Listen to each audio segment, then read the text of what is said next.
What's up? What's up? What's up? What's up? What's up? What's up? What's up? What's up? What is up, guys? Shout out TikTok, shout out YouTube. What is going on? Hey, before we get started, bring your juice, bring your coffee, bring your tea, bring your drinks, bring your snacks, bring your popcorn, bring whatever you want. I got what I got over here? My sweet peppers. I got my banana peppers. Y'all guys have a good 4th of July. What y'all been doing? Y'all been barbecuing at the beach? What's going on? I've had a washout. It's just been raining. It's been a washout. It's been really bad. So I really haven't been. I didn't get a chance to barbecue or do too much. I'll be honest with you, because the weather was bad. But it's okay. Sometimes you need to. Some holidays it's like that. Sometimes you just need to be inside and like relax and do chores and clean and whatever, right? So I wanted to jump on here and talk about this is crazy. So we're post trial now, right? Trial's over, waiting for sentencing, supposed to be in October 3rd. Some people are saying that Diddy might get hit with another indictment, maybe not. Some people are saying he's innocent. Some people are saying he's guilty. Some people are not accepting the verdict. Some people are rejecting the verdict. Some people are saying that the jury was tampered with. Some people are saying that, it should be an acquittal, or he should get a pardon. Everyone wants to know why it's not a violent act, but he's being held without bail. But he's not getting bail because the judge said that he had violence tendency. It's just, and now all of a sudden, there's like all the entertainers are coming forward and they're filing lawsuits and they're writing books and they're doing interviews. I don't know if you saw that juror did that interview on CNN. Everybody was like, I ain't got no comment about it, but everyone was like, I don't know. Make common sense. I don't know if the jury was confused or they were tired. I think they wanted to just get to 4th of July weekend. Maybe the case was too long. Maybe 7 weeks was too long. I don't know. But now all of a sudden, they're coming out with all these books and everything. So I went on here before. You could go back. I did a book review on The Punisher, the In Search of Freezer Meat. So now we have a new person that came forward to write a book. This was crazy. So here they go. Here are the entertainers right here, right? So it was a total of 27 between Jane Doe and Cassie, right?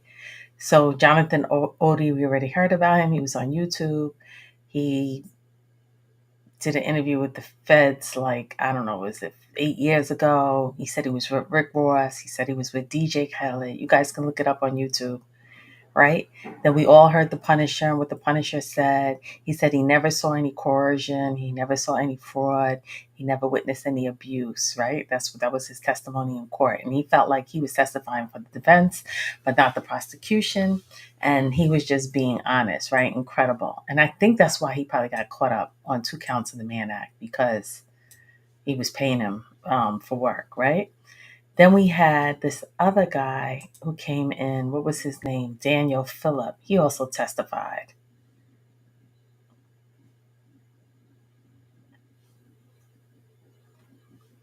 He said he did see some abuse. He said that in court. And then he was also paid for his services. Okay, fine. So then came this new guy over here, Clayton Howard. He's the newest one that came forward. There was 2. It was Clayton Howard and then another one. But Clayton Howard, he went on Tasha K. And I don't know if you guys saw the Tasha K interview. Oh my God, that was crazy. And he said he was in a relationship with Cassie Ventura for 8 years. And he alleges a lot of that he was suffering from, that he was a victim. And I guess basically he's probably going to try to file a lawsuit. I kept saying, how you get money is the same way how you're going to lose it. That's what I kept saying. I was like, okay, this is how she got it. This is how she's going to lose it. Maybe she's going to overspend her money. Maybe she's going to lose her money. Maybe she's going to get sued. And then she has to hire security, and she always has to look over her back. It's just like no peace. So this guy here, Clayton Howard, this is the book he wrote, guys. It's actually on Amazon. I'm gonna at the top of the chat, I'm gonna put a link for the interview he did with Tasha K. I cannot repeat it on here, but if you guys want to watch it, go ahead. So this is the book. Let's see if we can open it. It says, Cassie, victim or co-conspirator? My experiences inside the P. Diddy freak-offs. Cassie, victim or conspirator?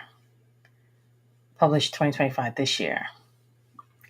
So let's see. This is on Amazon. Let's see. I'm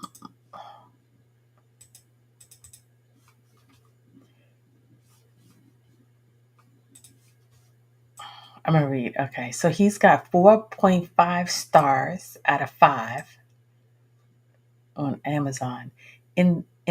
What is it about him? Let me see.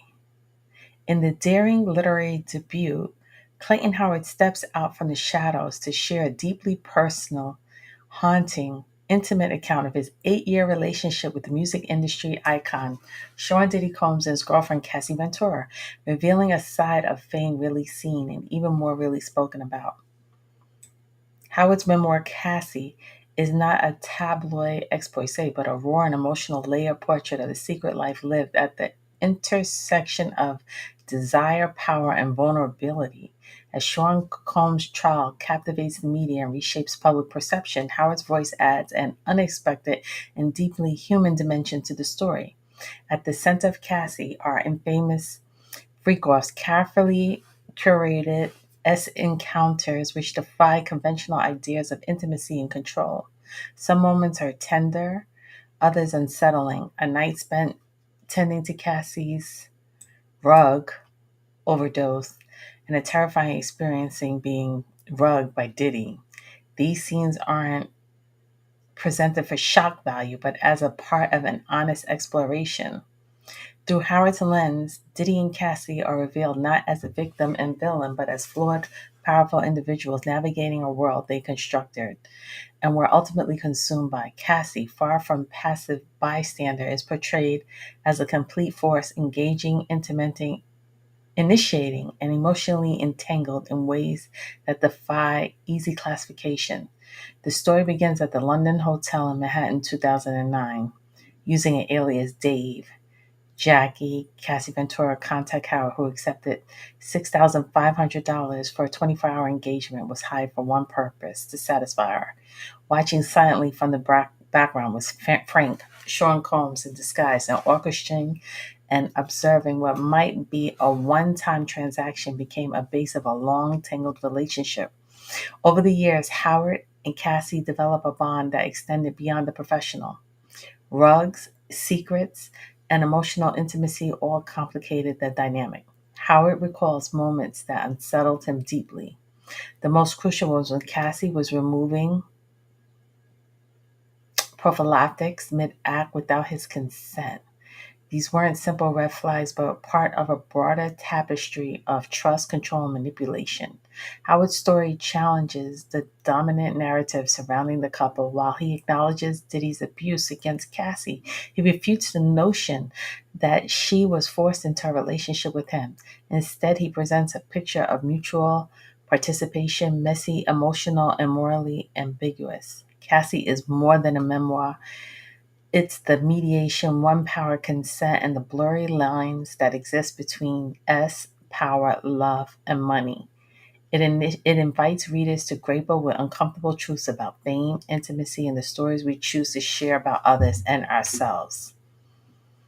As headlines reduce reveal lives in the courtroom drama, Clayton Howard's voice emerges as a quiet counterpoint, raw, brutal, and eliminating.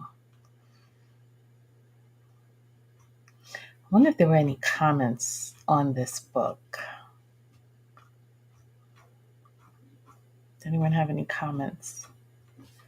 Let's read something about the author. He's an entrepreneur, victims' rights advocate, really. Now lives his life, empowers others who have been victimized of malicious prosecution of false arrest after having been a victim of intimate partner stalking and abuse himself. He now speaks to victims and policymakers seeking to effectuate change within local communities. Clayton now uses his experience and trauma to educate, by example, offering powerful real life testimony that helps him relate to victims who've experienced trauma.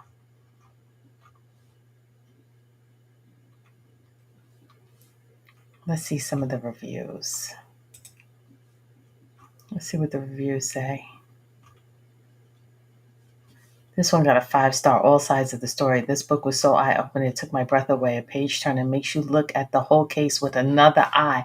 I'm happy this author was able to tell the truth. Okay, now supposedly this male entertainer took his memoir.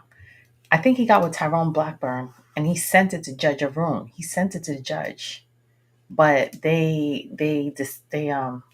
not the word dismiss. What is it called? I don't know legal terminology. Disposed, it was disposed or something like that. So it never really came up. Um, Here goes another review. The author claims many times that he was a victim of S trafficking. Sorry, but no. You were a willing paid participant. You went into this as a S worker. Your feelings were hurt because the client was sleeping with other people after you developed feelings for her. You were mad that she removed prophylacta and gave you a, you know, blank. But getting a blank is the only thing you're a victim of. He wrote this book because his feelings was hurt that Cassie didn't end up with him, hurt that she blanked his child, unalived his child. That doesn't make you a victim. Interesting book though. I've always had the feeling that Cassie was more complicit in things that she said to me out. Thank you for shedding some of the light on the whole obstacle. So, wow, so there's only two reviews. I think this book just came out this month. 2 reviews on Amazon. He's a victim's right advocate. He said he was in a relationship with Cassie for 8 years. He's trying to give another, they always say there's 3 sides to the story. Your side, my side, and then the truth, right? Now remember, Diddy hasn't had a chance to talk, but all the witnesses went up there and talked. And he was found not guilty of trafficking and RICO, but he is now going to be filed in public as a registered S offender.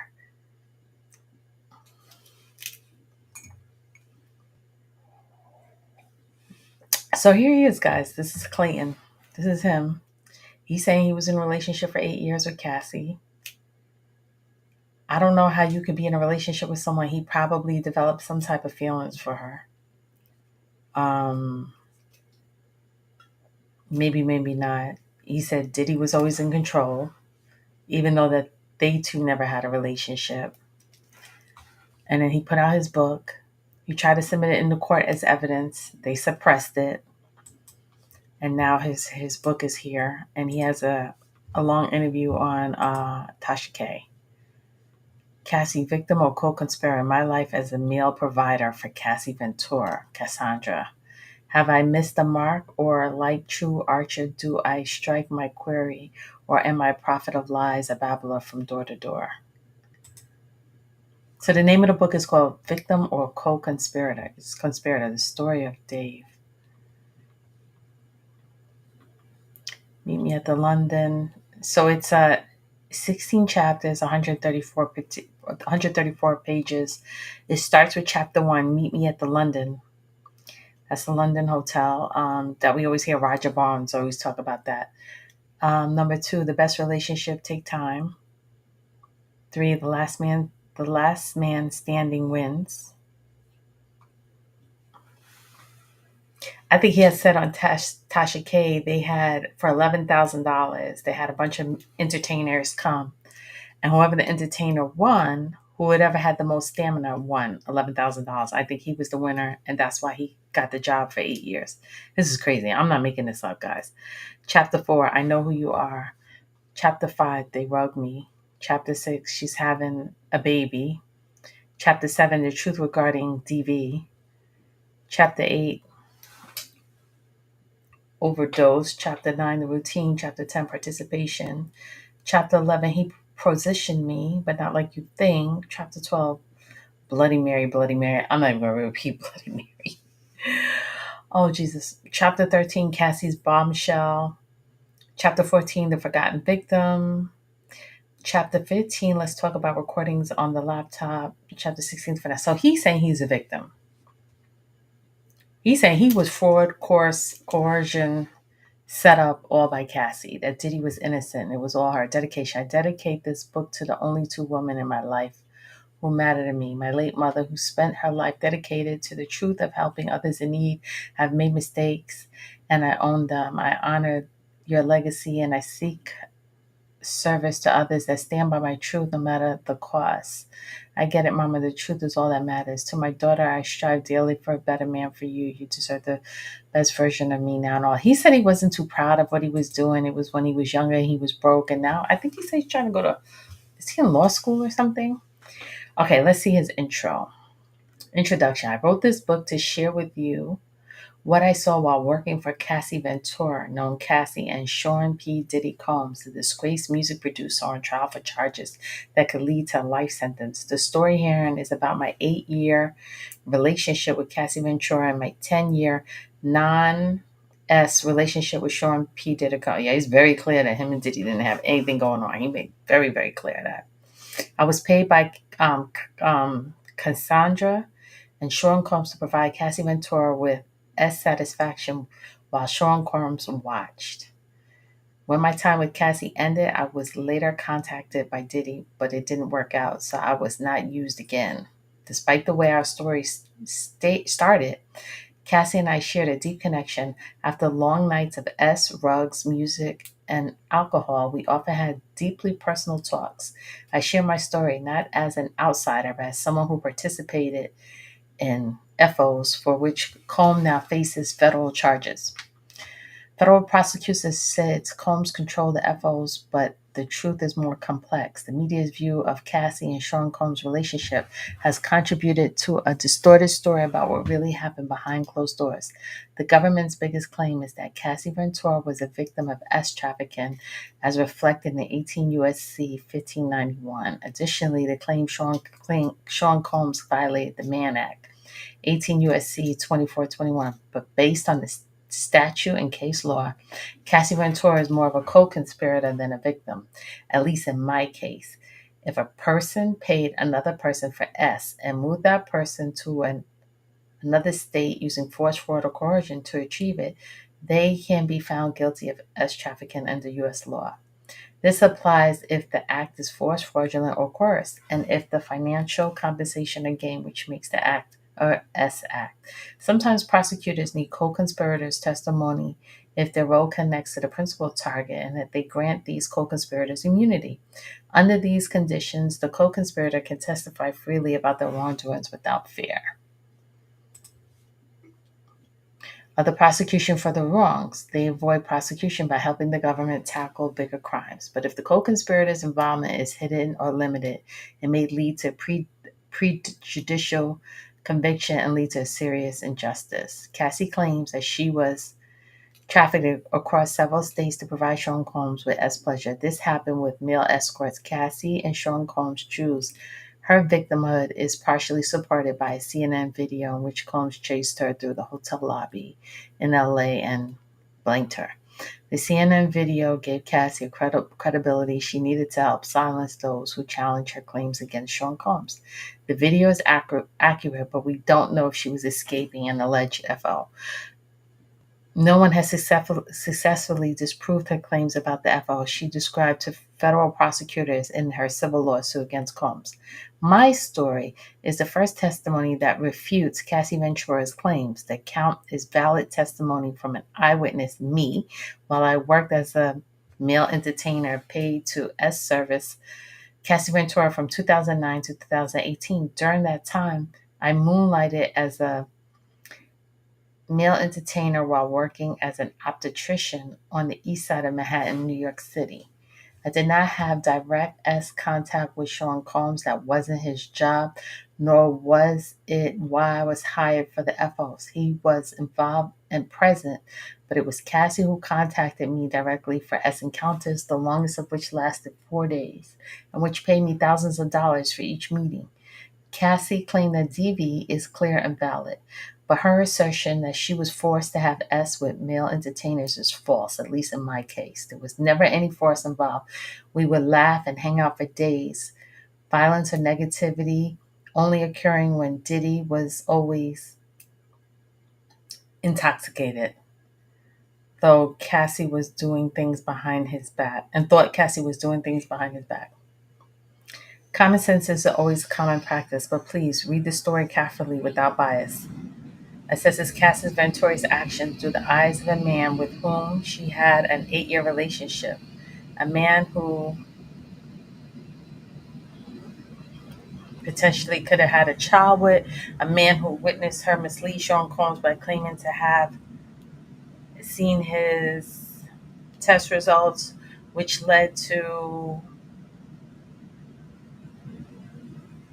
unprotected with me. Sean Combs watched our encounters and at times participated by having contact with her, but he and I never had contact. I share my story to reveal the truth about what went on behind closed doors of the notorious FOs hosted by Cassie Ventura and Sean P. Diddy Combs.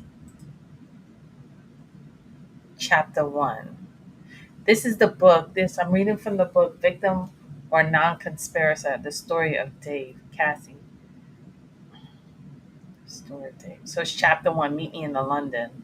My story begins November 2009. I got a call from a woman named Jackie who asked if I was available for encounter that evening. Jackie, I would later find out, was Cassandra Ventura. Jackie had seen my online ad for a male providing offering favors for women.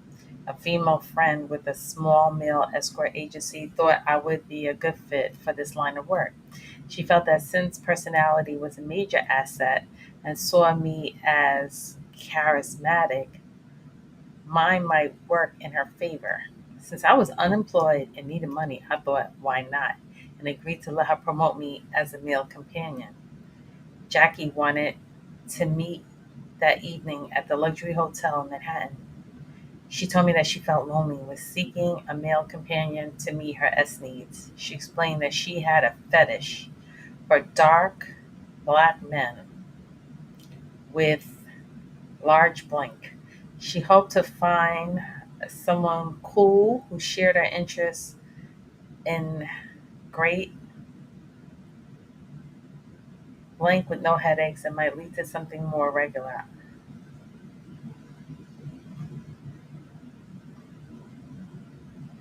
I was not hired as a dancer and there was no mention of role play. I was hired to provide her with a blank. Jackie's sultry voice alone created an interest in me wanting to sleep with her. I asked her for how long she wanted me to stay and if I knew my hourly rate. Finally, I emphasized that I wasn't interested in any contact with men. She agreed to my terms and said she would need me for about 6 hours. But if things went well, I might be asked to stay longer. I agreed to meet and she told me she would contact me again in a few hours. Man, this is really dangerous. Someone calls you and you just go and meet them. Like this is like very risky, very scary. Very, I wouldn't go meet any stranger, but this, she called me at 10 p.m. at night. I was instructed to go to the London Hotel in Midtown Manhattan. I took the subway to go to the London in about 45 minutes.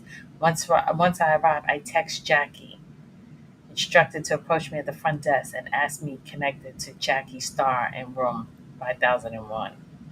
I did as I was told. The receptionist picked up the phone and made the call. After the call, I was told to go to the concierge and ask to be taken to room 501. When I approached the concierge and told him my des- destination, he smiled and said, I know where you're going. I would meet this concierge several times over the next year or two. I followed the concierge to the elevator. We both got in, and he inserted a key and pressed number 50. Off we went to the penthouse. Alone on the 50th floor, I text Jackie. Jackie's Cassie Ventura, right? I text Jackie again. She told me, go to room 501, which was directly in front of me. So they're in the penthouse at the London Hotel. I walked to this suite door and knocked, feeling the first fluttering of nerves. Loud music blared from inside. I knocked again. Finally, I heard someone say, coming. Then the door unlocked and cracked open, revealing a dark interior. I walked in to see a small silhouette to my left, who then closed the door behind me. And once I entered, I faced my patron. And the first thing I noticed was how gorgeous she was. And I don't mean just pretty, I mean gorgeous. She was so stunning, I forgot what I was going to say. I felt tongue tied and just stood staring.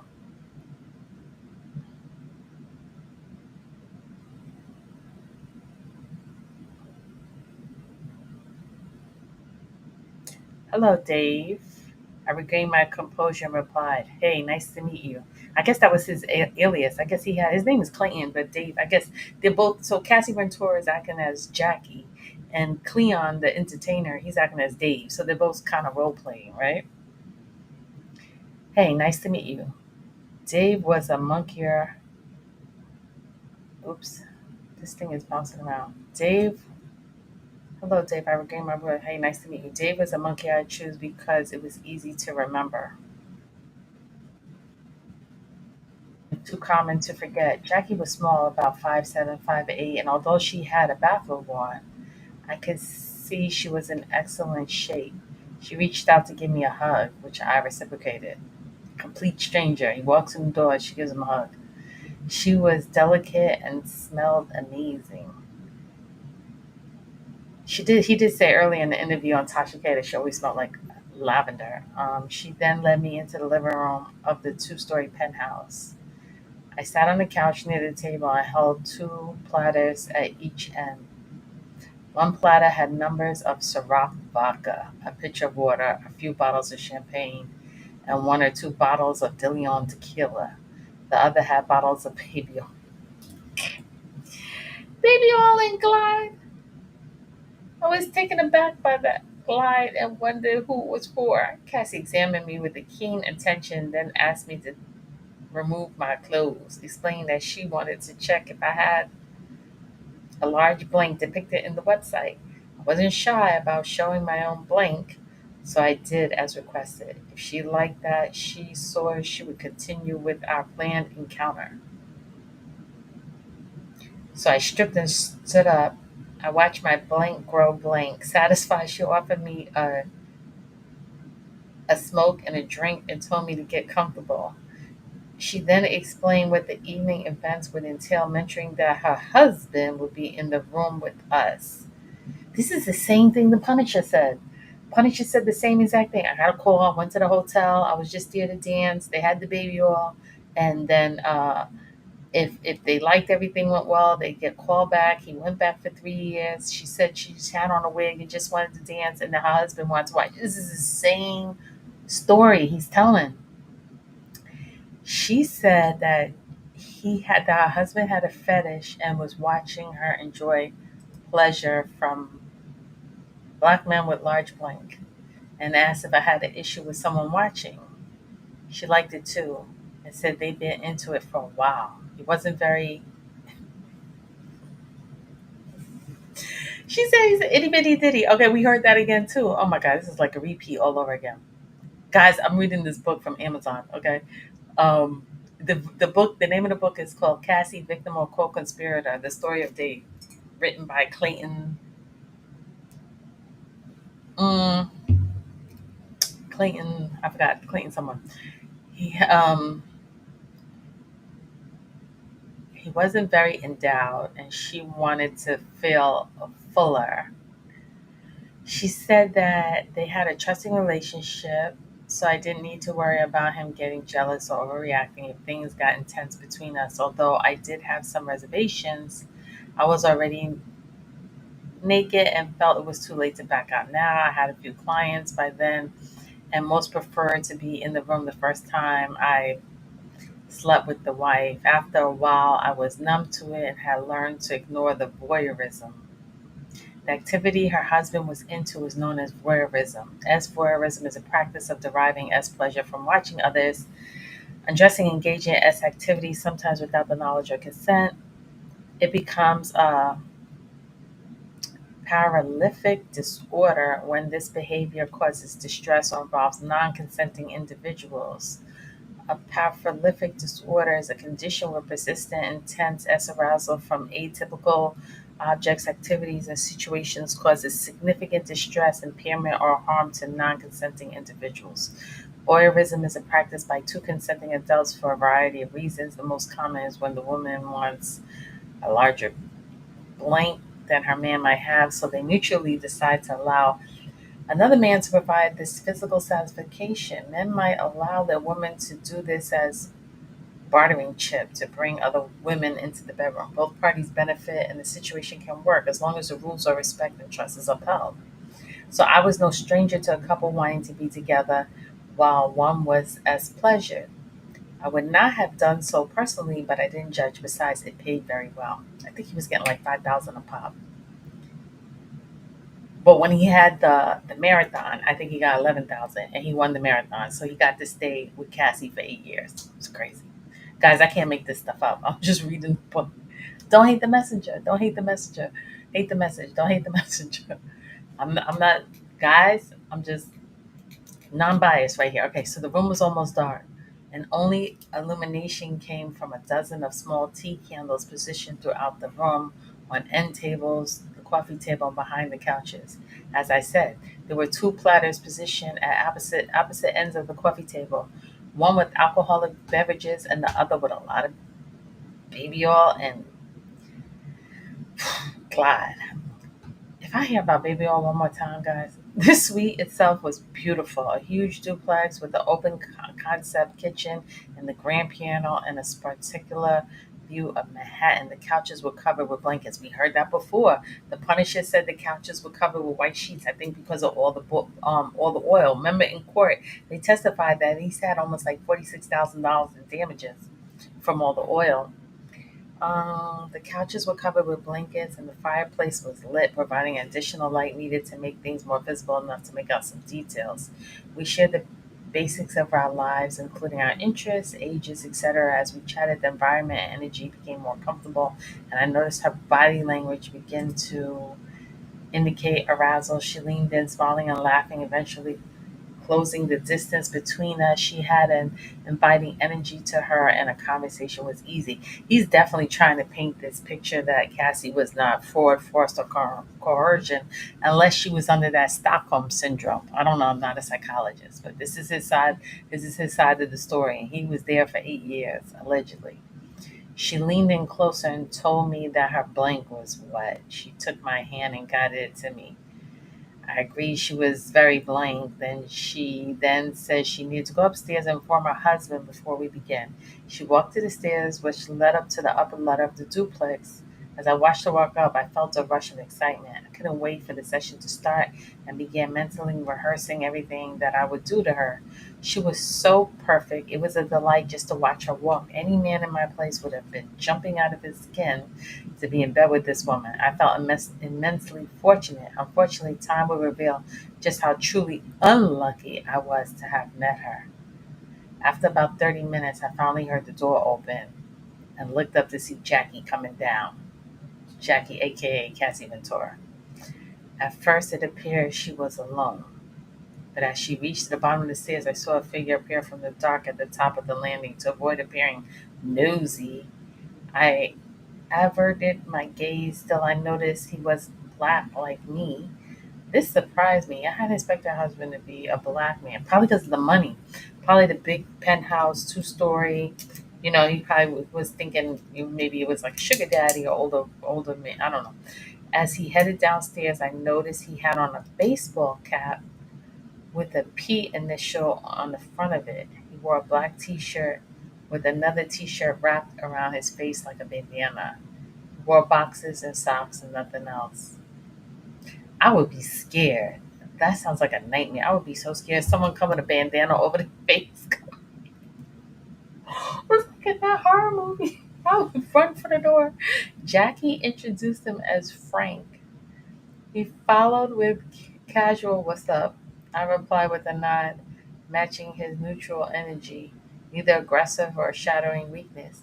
He moved to the corner of the room where a chair sat facing the couch. He grabbed a bottle of baby oil and a bottle of Ciroc vodka off the table and began sitting in the corner. Jackie asked me to grab some baby oil and apply it to myself. I didn't think I was ashy since I had cocoa butter on my skin from the shower. But Jackie said the baby oil would highlight my physique in the candlelight. I put the baby oil in the center of my hands and spread it around my body. He was like, I don't need no baby oil. I got no cocoa butter. But Jackie wasn't satisfied. She took the bottle saying, I want to see every nook and cranny of that body. She rubbed it all over me with her hands. Honestly, it felt good. As she massaged the oil into my skin, she looked deep into my eyes. I could see a gleam of desire in her eyes, and it sparked my own. I was so naive because now I realized that she was inebriated. It made it hard to resist touching her back. That's one thing they didn't bring up. I felt like in court, they didn't bring up the people who take, the effects that it has on you. At first, I resisted, then finally gave in and began to caress her gently. This led to a soft form of foreplay that might have instantly led to blank. But then I heard a voice from the corner, Jackie, pull away, telling me we couldn't touch yet. Jackie pulled away. She sat on the other side of the couch and started blank, gazing at my blank. She indicated that she would occasionally glance over to Frank, who sat in the corner, clearly wanting to see how he was responding. As I continued blank, she would focus on Frank and concentrating on my blank blank. After a while, she asked Frank if she could blah blah blah. Frank mumbled something, and then she got up and crawled in front of me and blah blah blah. She didn't take me in quick. She was amazed. And then for the next hour and a half, she trying all get She seemed very focused. I can't recall if she ever looked towards Frank as she said that, guys, you gotta get the book and read this for yourself. I gotta stay in the community guidelines. I can't read all this. I'm not complaining about how long this went on. She was very good at it. She was gentle and liked how she used her blank. She also kept her teeth away, so I could only feel pleasure the way that she. Eventually, it was time to move on to something better. She turned to Frank and asked if we could go further. He mumbled again something. She laid down on the couch, and then all of a sudden, we heard a voice say, "Stop." Jackie asked Frank, "What's wrong?" And he told her to stand up. Okay, the session lasted several hours, and Jackie had blah blah blah blah, the baby oil, blah blah blah blah. However, um, they went upstairs and started getting. Okay, wait a minute. Bree then excused herself to Walter Frank. They went upstairs and started to get dressed, assuming the counting was over. But when it came back, she praised me again and asked if I could stay longer. I was surprised but excited. But then I knew I impressed her. I asked if I would get more pay? Would I get more money? So how he can't say he's victim? He's trying to sue Cassie and saying he's a victim, but he's staying there like, give me some more money. But I think some things happen later on, like he gets rugged. I asked if I would get more pay. She said yes, so I agreed to stay. She went upstairs for a bit, then returned, handed me several thousands of dollars, and told me to get ready. I spent the next 24 hours. From time to time, we would get up, walk around, sometimes moving closer behind. So he stayed there for 24 hours. He thought he was just going to stay there for 6 hours, but they were happy. They paid him more money. He stayed for 24 hours. Having a man stand behind me while I was undressed made me feel uncomfortable. But Jackie was stunning, and it paid me well. So I focused on Jackie blocking out Frank's presence. This is the same thing the Punisher said. I feel like he took the Punisher's testimony. Well, the Punisher wrote a book too. They're very similar. Needless to say, the first encounter, I did a good enough job. The relationship lasted nearly a decade. The next day, we finally finished. Jackie paid me again. My total take was $6,500. Before I left, she gave me a long, slow embrace, allowing me to almost inhaling me. She told me she would call me again in a few weeks. Since she had returned to LA at this time, I did not know who Jackie and Frank really were, honestly. Didn't believe I'd ever hear from her again. Chapter 2.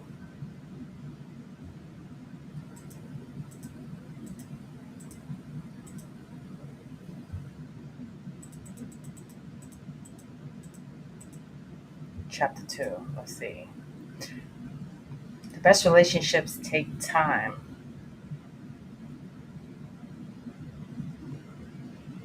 I was surprised when 3 weeks later I got another call from Jackie. She told me she would meet me that evening again at the London hotel. When I arrived, I approached the front desk and was directed to the same concierge as my last visit. The concierge escorted me to the 50th floor of the London hotel just like the first time. Opening the door, Jackie seemed very happy to see me again. I noticed how comfortable I felt with her, as though no time had passed. She was friendly, open, and very inviting. It made me think she was eager to blink again. When a woman expresses blank excitement, a man feels appreciated. It shows him the value he brings. Often men don't get the credit that we deserve, but with Cassie, I always felt appreciated. Our bond was based on S connection. It wasn't about rugs, alcohol, or Sean Combs' money. The more encounter we had, the more intense S got, and the more our connection deepened.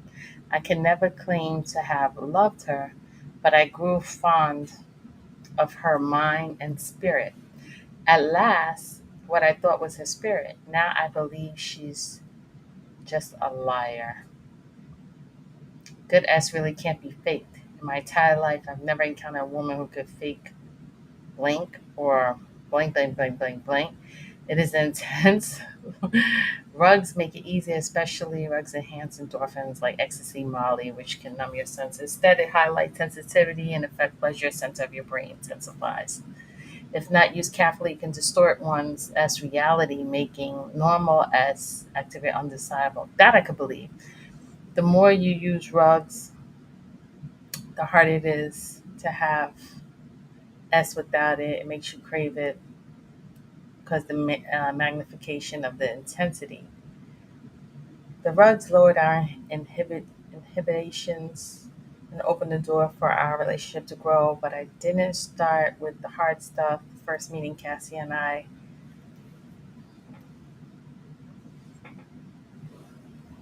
inhaled a few joints and talked, feeling each other out. Cassie was easy to talk to. Her views on a wide variety of topics were interesting. I could see that she was highly intelligent.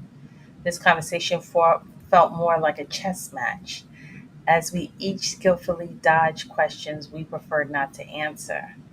As she sat facing me, she allowed her bathrobe to open, and I could see that body again. Cassie was exceptionally beautiful woman, naked or clothed. I recall many times losing my thoughts while looking at her as we spoke.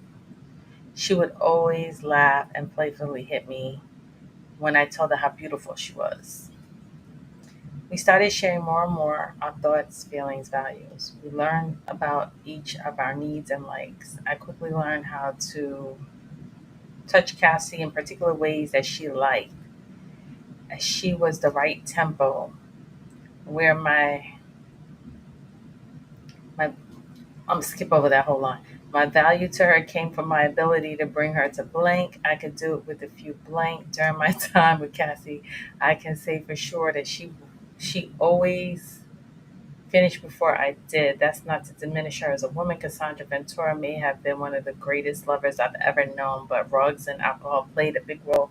So I cannot really grant her that status. They lowered her inhibitions and helped break down emotional barriers. This led to reckless encounters between us. And although we both made a strong effort to ensure our encounters remained purely physical, we ended up forming a connection. Ali, it was Frank who made it difficult for Cassie and me to remain emotionally neutral. He forced us to look into each other's eyes. Before he made this request, Cassie would never look at each other. When it felt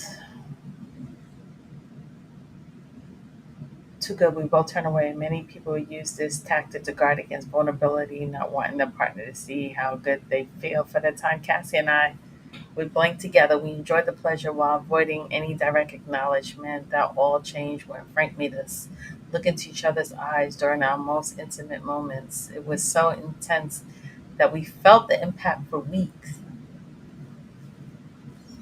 Definitely sound like some mind control going on over here.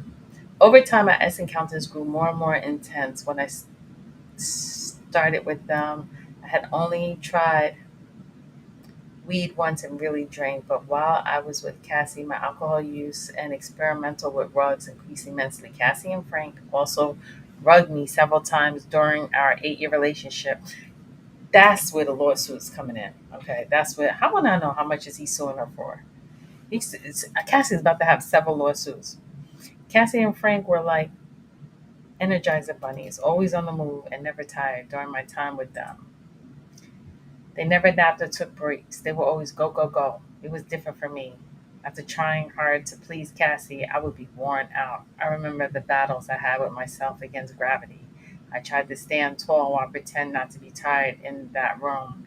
I later learned their trick, designer rugs. One day I asked Cassie how she never seemed to be tired. We had been having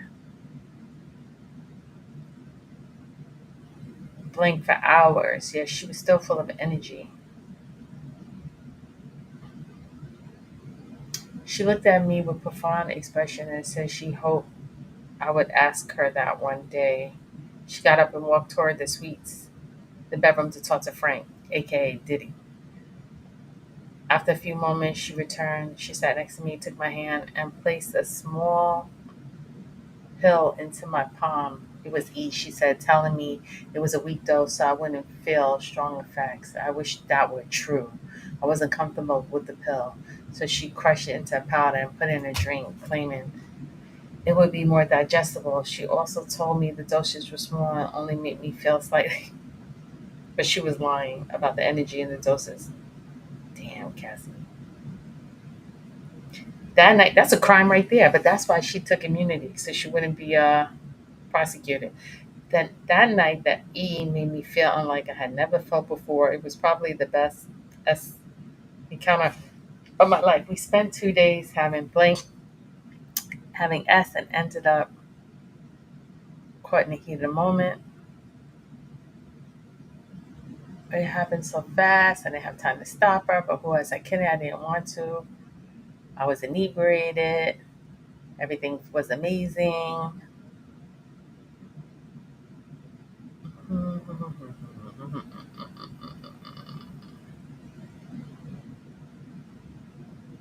This lasted for a couple of moments before we were interrupted by Frank. Oh, he didn't like what they were doing. He got mad. And they both stopped immediately and looked at each other. Cassie spoke first. She told Frank she had asked for STD paperwork and confirmed that it was STD free. There was a long pause, and Frank said, "All right, if that's what you want to do." I didn't like that she would lie to the man and said that was her husband and never show her my paperwork. I quickly got up and told Frank that I wanted to show him paperwork and asked to see hers too. Frank liked the idea. He said Cassie showed me her paperwork. I could tell he knew that Cassie and I had lied. But to keep this cool and let us swap the documents, she grabbed her phone and opened the document and showed that she was free of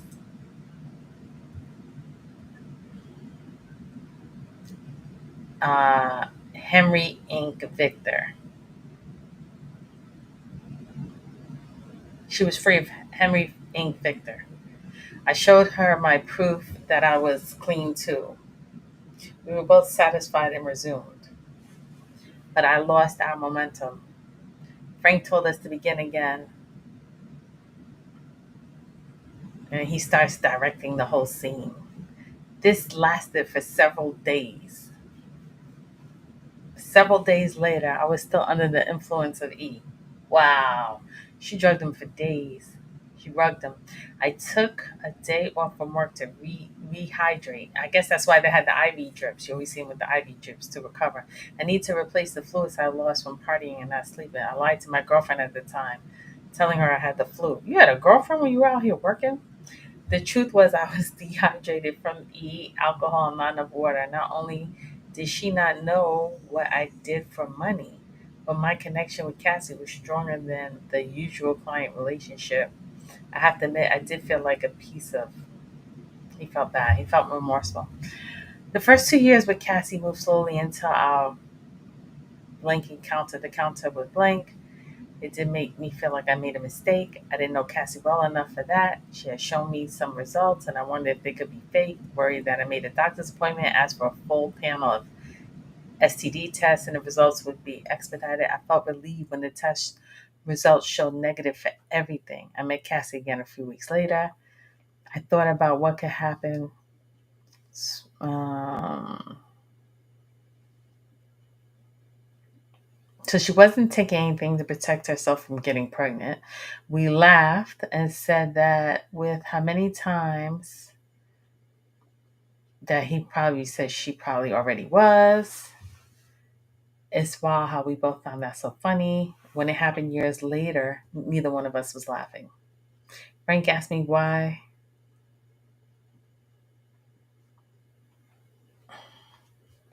Frank wanted to know what they were up to. Blank, use your imagination. There was their issue. I told him I just wanted to be careful because she and I, blah, blah, blah. They didn't want any children.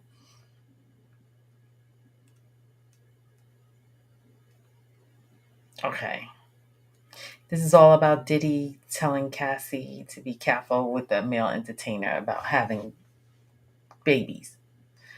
After all, we both knew it was sick reality statement. Okay. Cassie acted like I didn't trust her for wanting to use that. I was surprised that she tried to throw me under the bus with Frank, so I felt I had to accept Frank's reasoning. Feeling pressured and facing the situation, I chose to skip. Okay, remember there was always stuff in the court where they use prophylactics. Use them, don't use them. You could, you couldn't. That's what this part is all getting into. A few years later, sometimes in 2015 and 2016, he got he got burned.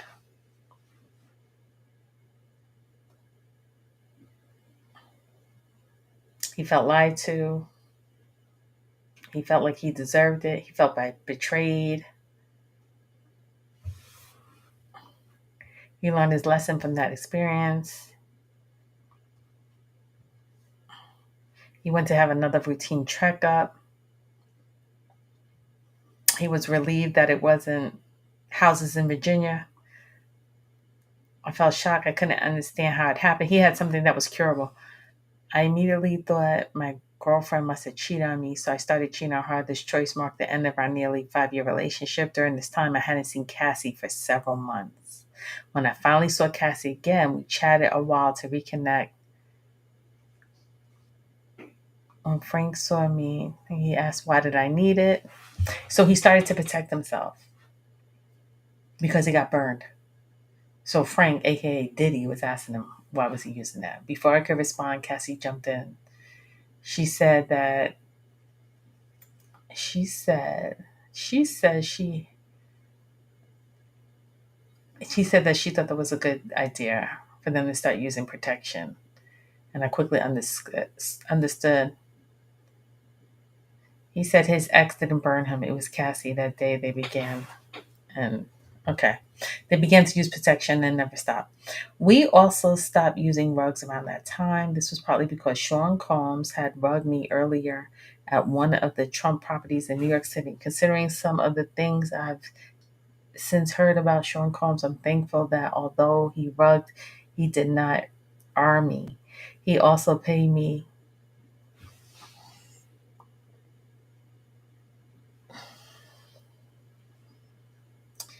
He also paid me to let me. He also paid me and let me leave. He said he would call me soon and told me that I had a bad reaction to rug he gave me, but he never told me what it was because of this meeting, which was terrifying. I stopped doing rugs with them. Cassie was fine with it, saying we didn't need rugs to have fun. Our connection was real. From that point on until the last time, we only smoked and had alcohol. Chapter 3. Let's see, chapter 3.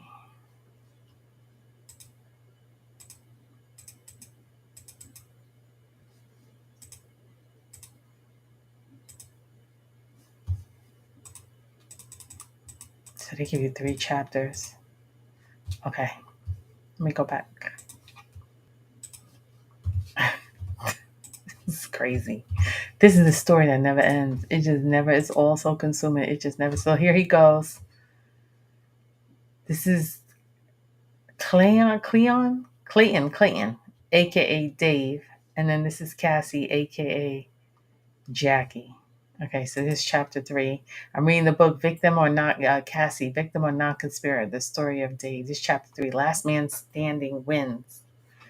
The first few years of my relationship with Cassie went by extremely fast. Every time I saw her, I learned something new, and each new detail drew me deeper.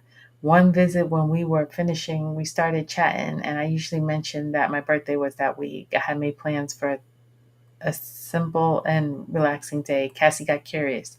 She asked me which day of the week it was. I told her Thursday. She jumped up and called me a liar. I asked, why would I lie about my birthday? Then she asked if I had a driver's license. I said yes, and she asked me to see it. I hesitated. Neither of us knew the other's real identity. Oh, he's lying and saying he's Dave. Oh my God, so 2, 3 years, y'all are messing around with a guy that you don't, they must have had his identity. Come on. But I showed it to her. When she saw I was telling the truth, she jumped up and ran into the master bedroom where Frank was on the phone, and I heard them chanting excitedly. I got a bit worried since I had no idea why she was so thrilled. When she came back out of the room, Frank was behind her, bursting with excitement. She informed me that her birthday was the exact same day as mine, which is August 26th. I was shocked. What are the odds? A man meets a woman, they have great S, and they find out that they share the same birthday. It made me feel like meeting Cassie wasn't just a chance, but maybe it was fate. She asked if I wanted to hang out for our birthday to celebrate together. I had a girlfriend, but she would be out of town that day. How does this guy have a girlfriend with all the shenanigans that he's doing? You see how men are? Oh my God, he got a full girlfriend and he's out here selling the pee for $6,500 with the diddler. So I went from planning to spend my birthday enjoying a quiet day alone to a wild new plan. S all day with a beautiful woman at a 5-star luxury, all at someone else's expense. It seemed like an easy choice, so I agreed. On Thursday, I met her at the hotel in Central Park West that I've never been to before. It was a Trump property and stunning. When I entered the room, Cassie wore lingerie and revealed every inch of her body, including her bling and her bling. She also wore a pair of 12-inch open-toe lace-up high heels. When I first saw her, I felt as though she had dressed up for me. I felt a rush of excitement as we hugged. She told me it was all for me, and I felt a surge of excitement. During this encounter, Frank noticed that we weren't making eye contact and made us look into each other's eyes. At this point, I often took E with Cassie. What is this where he's controlling everybody that they gotta look at each other? He's trying not to look at her because he doesn't want to get, emotionally invested because that's not his woman. No, Diddler's kind of psycho. At this point, we also took E with Cassie. The experiencing felt so intense. Cassie and I often discussed blank, but we felt like using one word might ruin the blank. She and I were building a strong relationship that seemed to be rooted to true friendship and trust. When you connect with someone, you don't need to know everything about them. You can sense if they're a good person inside. Cassie made me feel that way, and our bond grew stronger. I gotta pause right here for a minute. I gotta pause for a minute. He's with this girl for like 3 to 4 years. They don't know each other's identity. He shows the ID. He's spending her birthday with her. They're in this big penthouse. There's supposed to be no emotion, but they're being forced to look into each other's eyes. And then they're on E.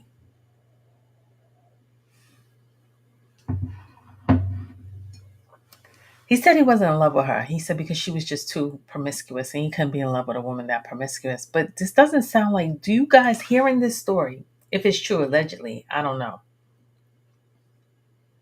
Is Cassie a victim? Do you still think she's a victim? Do you think this is all cap? This is all lies? That this is all made up? Or do you think she was a willing participant? Or is it just again that whole Stockholm syndrome? She's brainwashed and under control? It's interesting. I don't know, guys. I really don't know. Let me know in the comments. If you guys are here reading this, let me know in the comments. I'm just reading the book. She and I was building a strong relationship that seemed to be rooted in true friendship and trust. When you connect with someone, you don't need to know everything about them. You can sense if they are a good person inside. Cassie made me feel that way, and our bond was stronger. Cassie was insatiable. Her appetite could rival any blank star. And I never saw any signs that our S relationship wasn't fully consensual. If I felt it was, it would have ended right away. No one wants to catch a R case. He's saying she consented, she wasn't forced, she wanted it, she called him, she paid. All of them are telling the same story. She loved to pleasure me. She took her time, gently caressing me. She admired my texture, structure, and blah, blah, blah, blah. I remember watching her look and wonder in satisfaction. Her face was clear. It always made me feel like she truly valued me. She didn't even like me.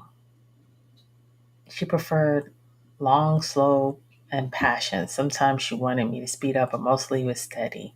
My ex relationship with Cassie was incredible. I felt a strong attraction to her. See, he's getting attached to her. He's getting attached to her. And then Diddy's talking about make this eye contact. I don't know what this is about. Cassie confirmed that she didn't want blah blah blah. She would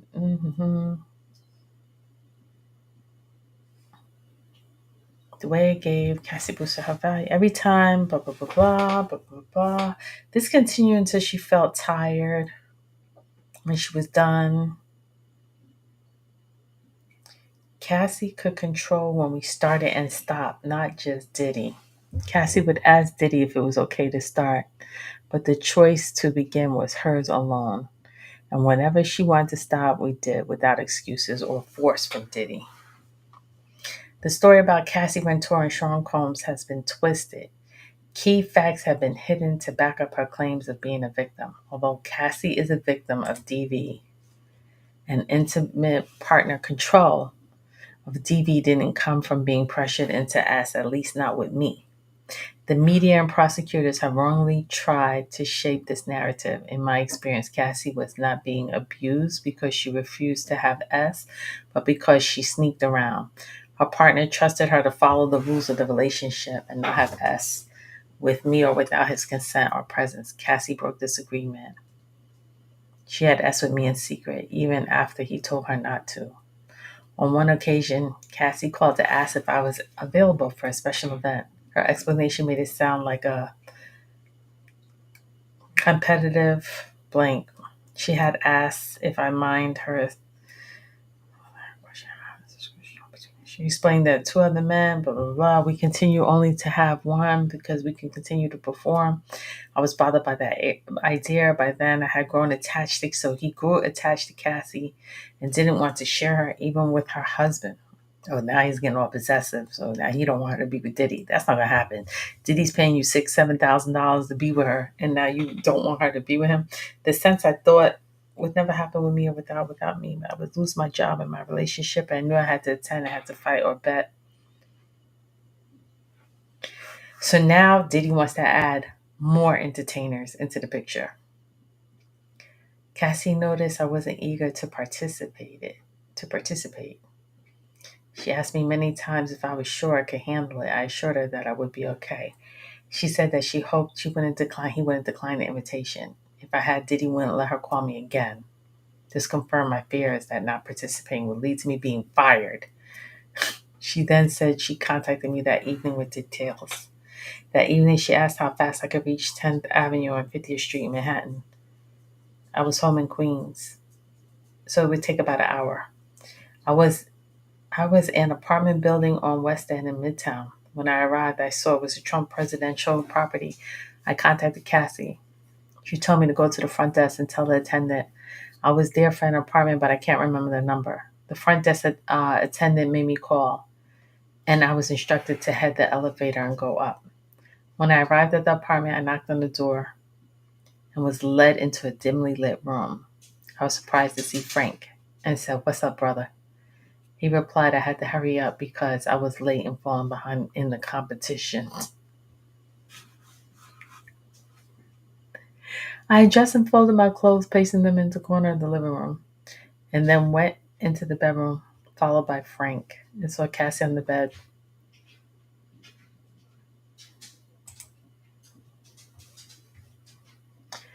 Oh, so then he got heartbroken.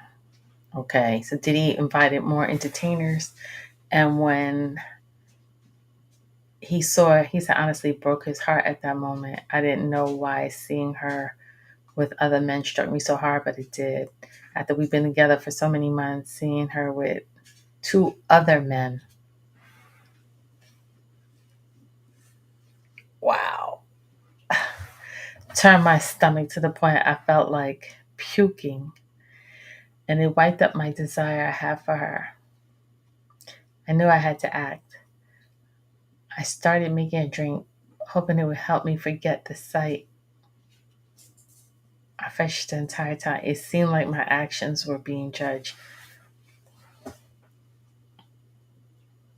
The other two entertainers were waiting for him to join. The truth was, I had no interest in being in this part. I moved to the side for a bit, sipping a drink and watching. Cassie gestured, wanting me to join in, but I couldn't. After more than who can make this up, guys? You think this cap? You think it's like you think this guy's making all this up? After more than an hour, Frank asked if I was planning to join in or just watch. At that moment, I knew I had to either pull it out or get it out. I walked over Cassie. She watched me closely, reading my face for a response. I took a lot of restraint to hide my true feelings, but she could tell something was wrong. The other two entertainers with me, muscular and dark skinned, the only difference was one of them was exceptionally short, 3 inches shorter than Cassie, who was around 5'9". Despite her small structure, he was very muscular and appeared to be in similar shapes, just like me, just like the third guy. But I tried not to dwell on the other guys. Instead, I tried to block it out distractions. If I wanted to participate, I would have to focus. For the next 2 days, I can't. This is crazy. Yo, this is crazy. This is crazy. For the next 2 days, Frank and two other entertainers and I would have blank, blank, blank, blank, blank, blank, blank. I assumed that the other two men got rugged like I did, blah, blah, blah, blah. We stayed up for 24 hours, losing energy and pace. It was about 20 hours, blah, blah, blah. We can just separate ourselves. The two others struggles to keep their blah, blah at this time. I was ready every time. Finally, about 2 days later, one of them left. The short, muscular one was still there trying to outlast me. But at some point, this is crazy. And this is what they showed in court. And they showed this in court. the videotapes and they still said not guilty. Wow. Cassie straddled in and joined in. I looked over to see him. He won the competition. Realizing I won, I was infused with the second one and turned Cassie. He won.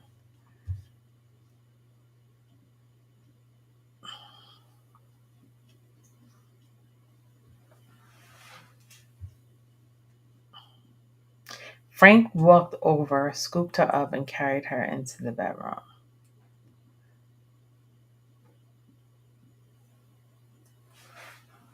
I immediately went to put my clothes on, and the other gentlemen were impressed, asked me if I could meet to discuss how we could both support Cassie in our relationship. Hearing me say this filled me with glee. It was clear he wanted to stay close because he knew I had just taken the top spot. I wanted to keep potential competition close, so we had exchanged numbers. Frank emerged from the bedroom. He had handed the other gentleman some money.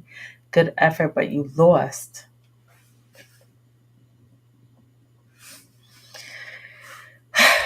We'll be in touch. Then he walked him. Guys, why did I open up this book to read? What is wrong with me? Why am I reading this? Then he walked him to the door and closed it and walked toward me with measured steps. He first said that Cassie told him in the bedroom I was possibly the best she ever had. She also mentioned that she had never blah blah blah blah da da da. He handed me a wad of cash and said he was very pleased. I think he got paid $11,000 with how blah blah blah blah. So this was just like a sport to him, like sport fishing. After 2 days, blah, blah, blah, exhausted, blah, blah, blah, blah. He had E, blah, blah, blah, blah, completely out of it, dehydrated at the same time. I was working that morning at my day job as an optical technician, so I had to lead. I had to call out a day, blah, blah, blah. I was lucky. I had a great manager named Brenda who knew I was involved with Cassie and supported me. I also paid her whatever I had to leave work at the work.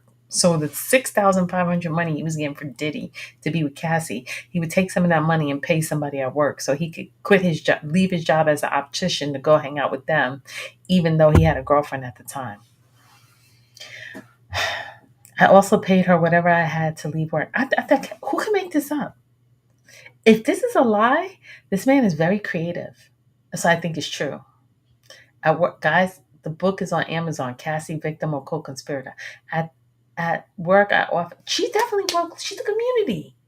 She broke the law. Why would you need immunity if you wasn't doing anything illegal? At work, I offered Brenda several hundreds of dollars and asked her to let me sleep and just wake me up if the customers need me. He was so tired, he couldn't do his job. She agreed, took a nap, hope I could get a few hours of rest and help me to get through the day. Then I could go home and catch up on some sleep. I was shocked when I received the call from Cassie's number about 4 hours later. When I answered, Cassie was the one on the line. Which this guy can't even do his job. He was up for 4 or 5 days. He won the competition. They had like sports fishing all night. He got paid $11,000. He goes to work. He pays off his coworker. He's trying to sleep in the back. He can't function. He's getting IV drips. Who can make this up? And then his phone rings 4 hours later. Who is it? Cassie. Like a fiend. I think she suffers from S addiction. When she spoke, she said, ba ba ba ba, ba da da da. Cassie wanted to know if you were available for a few more hours. This guy can't walk. And she said, come back over for a few more hours before they headed back to LA. I was still exhausted, dehydrated, and feeling effects of the drugs. I didn't want to go. So I said my manager was upset about me being out yesterday. And I couldn't leave. At that time, Cass had offered me more money and to pay my manager. What? Cassie's gangster. Isn't that what Anthony? Isn't that what Diddy's attorney said? Mark Acton, Cassie's gangster. Brenda stood in front of me, smiling and laughing when I got off the phone and questioned. She asked how much. I agreed on a number and paid her. Then I returned to the Trump building where I had just been several hours earlier. The doorman recognized me and waved me to the elevator. When I entered the apartment, Cassie, the doorman probably saw every male Entertainer, in, out, in, out, in, out. When I entered the apartment, Cassie held me tightly and kissed me softly. It felt like she wanted to pull me into her skin. She told me how great her last meeting was and she couldn't believe he had lost it everybody else. What she didn't know was that I was so into her that I would have stayed in the game longer than any other guy trying to take my place that day, no matter what. Every encounter had a routine. This time we followed it quickly. That way, Cassie and I could bucket bump up the. Our encounter was slow and full of passion. At one point, Frank got up and left the room. This gave us a few moments alone without his watchful eyes. As soon as he walked out, Cassie, Cassie. That's all I could say. Um, she da da da da da da da. We made da da da da da, and we pulled each other da da da da da, feeling as we might become one. This was probably the first time she ba ba ba ba at the same time together. Frank heard ba ba ba and rushed into the room. As he rushed into the room. At first, I didn't notice him, but then I finally did. I could see he was not happy. Seeing his face brought me back to reality. I started to stiffen, and Cassie noticed. She opened her eyes. When she saw Frank, her body tense, but she quickly regained her composure and asked if he was okay. He replied with a simple, fine.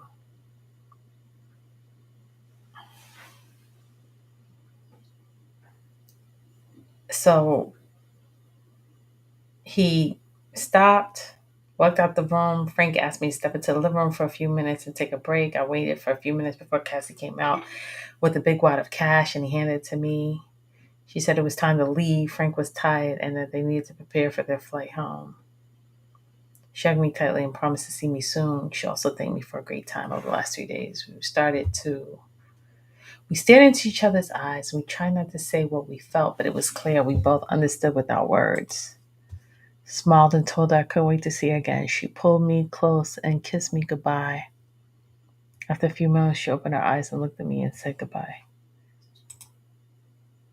What?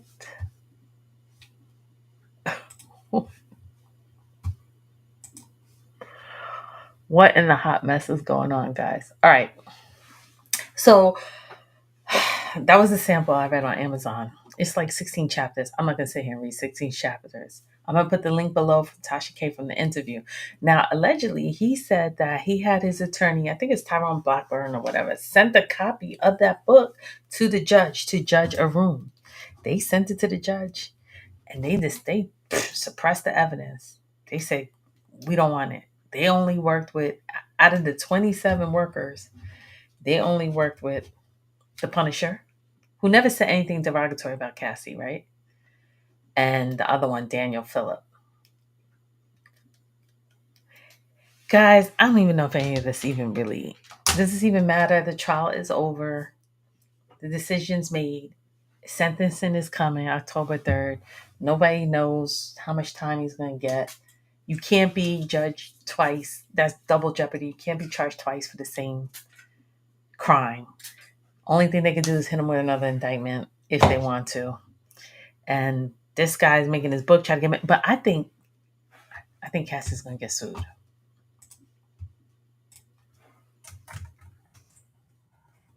I think Cassie's going to get sued. I think how she got the money is the same way how she's going to lose it. Not all of it, but some of it.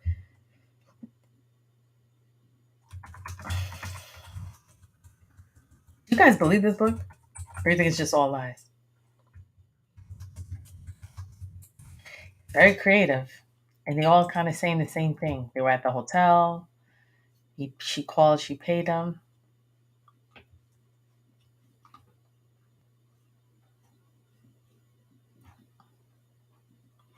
Okay, here we go.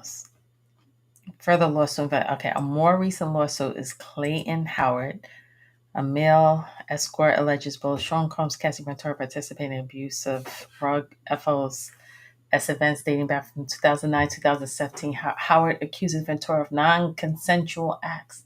How is this non-consensual? We just read in the book. How is it non-consensual? Well, if you're under the influence of, infecting him with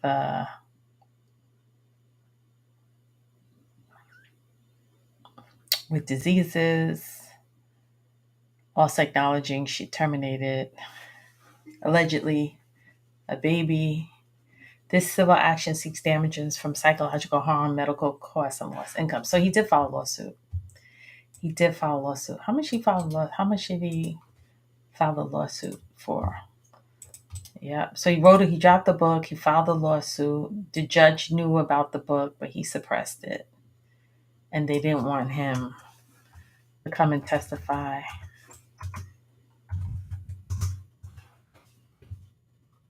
How much is he suing them for?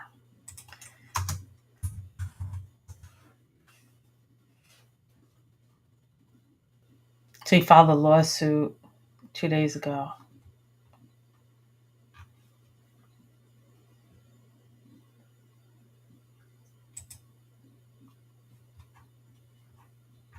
I don't know. It doesn't say how much. It doesn't say how much he's suing for. I don't know if he sued in New York. I don't know. Guys, I don't know, guys. Anyway, this is crazy. Let me know in the comments. Do y'all think it's real or not real? I'm going to put the link from the interview for Tasha K. You can hear the rest. You can read the rest. I did the best I could. I'm out, guys. Later.